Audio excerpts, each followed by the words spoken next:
انسان کے دل میں آ کر کہتا ہے یہ کس نے پیدا کیا، حتیٰ کہ وہ یہ کہنے پر مجبور کرتا ہے اللہ کو کس نے پیدا کیا۔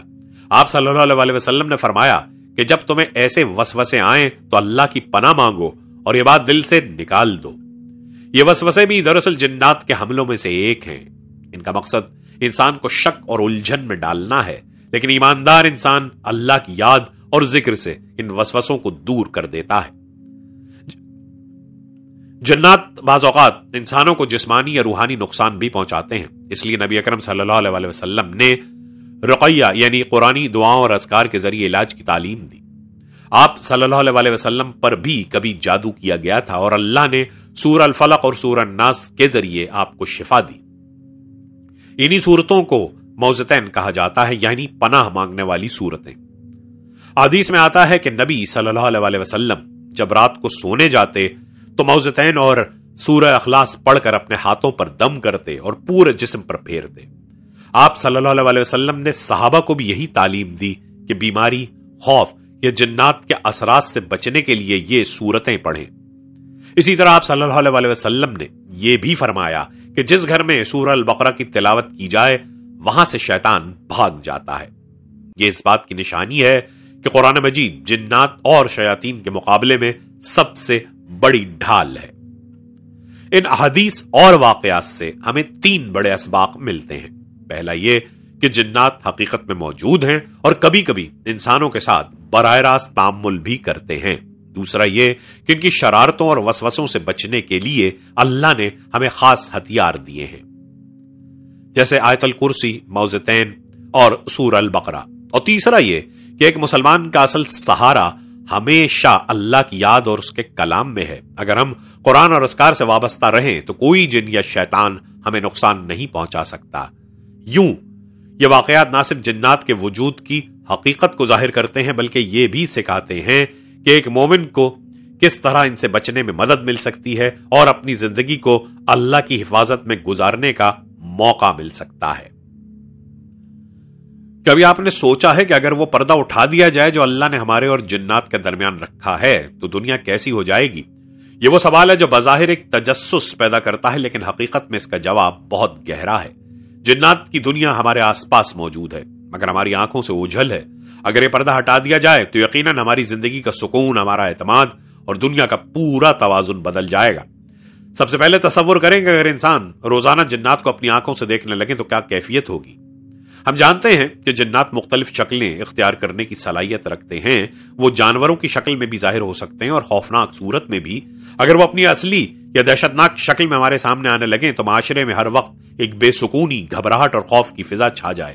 انسان تنہائی سے ڈرنے لگے گا، رات کو اکیلے نکلنے سے گھبرائے گا اور گھروں کے اندر بھی خود کو غیر محفوظ سمجھے گا۔ ایسے ماحول میں عام زندگی کا چلنا تقریباً ناممکن ہو جائے گا۔ لوگ نہ سکون سے کھا سکیں گے، نہ سو سکیں گے اور نہ ہی اپنے روزمرہ کے معمولات جاری رکھ سکیں گے۔ اب ذرا دوسری طرف سوچئے، اگر جنات انسانوں کے سامنے آنے لگیں تو ان کی غیر معمولی طاقتیں بھی ظاہر ہونے لگیں گی۔ ہم نے قرآن میں پڑھا ہے کہ ایک جن نے حضرت سلیمان کو کہا تھا کہ وہ بلقیس کا تخت لمحوں میں لا سکتا ہے۔ اگر آج کے دور میں لوگ اپنی آنکھوں سے جنات کی یہ طاقتیں دیکھنے لگیں تو کئی لوگ ان سے معروب ہو کر انہیں خدائی صفات کا حامل سمجھنے لگیں۔ تاریخ گواہ کہ انسان ہمیشہ ایسی چیزوں کی پرستش کرنے لگتا ہے جو اس سے زیادہ طاقتور لگتی ہیں، جیسے کچھ قومیں سورج، چاند اور ستاروں کو خدا ماننے لگیں۔ بالکل ویسے ہی اگر جنات کھلے عام انسانوں کے ساتھ ظاہر ہونے لگیں تو شرک اور جن پرستی عام ہو جائے گی۔ لوگ ان سے مدد مانگیں گے، ان کے آگے جھکیں گے اور یوں اللہ کی بندگی کے بجائے ان پوشیدہ مخلوقات کی عبادت کرنے لگیں گے۔ یہ ایمان اور توحید کے لیے ایک بڑا فتنہ ہوگا۔ ایک اور پہلو یہ بھی ہے کہ اگر انسان جنات کو دیکھنے لگے تو ان کی دنیاوی محنت کا تصور ختم ہو جائے گا۔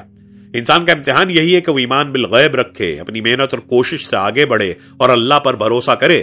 لیکن اگر جنات کھلے عام انسانوں کے درمیان رہنے لگیں تو لوگ ہر معاملے میں ان پر انحصار کرنے لگیں گے۔ کوئی اپنی تجارت میں جنات کی مدد ڈھونڈے گا، کوئی امتحان میں کامیابی کے لیے ان کی طاقت چاہے گا اور کوئی اپنے دشمن پر غلبہ پانے کے لیے ان کا سہارا لے گا۔ یوں انسان اپنی اصل محنت چھوڑ دے گا اور معاشرے میں ایک غیر فطری انحصار پیدا ہو جائے گا۔ نتیجہ یہ ہوگا کہ دنیا کا فطری نظام ٹوٹ پھوٹ کا شکار ہو جائے گا۔ یاد رکھیں کہ اللہ تعالیٰ نے انسانوں اور جنات کے لیے الگ الگ دائرہ کار مقرر کیا ہے۔ انسان کا دائرہ یہ زمین اور اس پر زندگی ہے، جہاں وہ اپنی محنت، عبادت اور امتحان کے ذریعے کامیابی حاصل کرتا ہے۔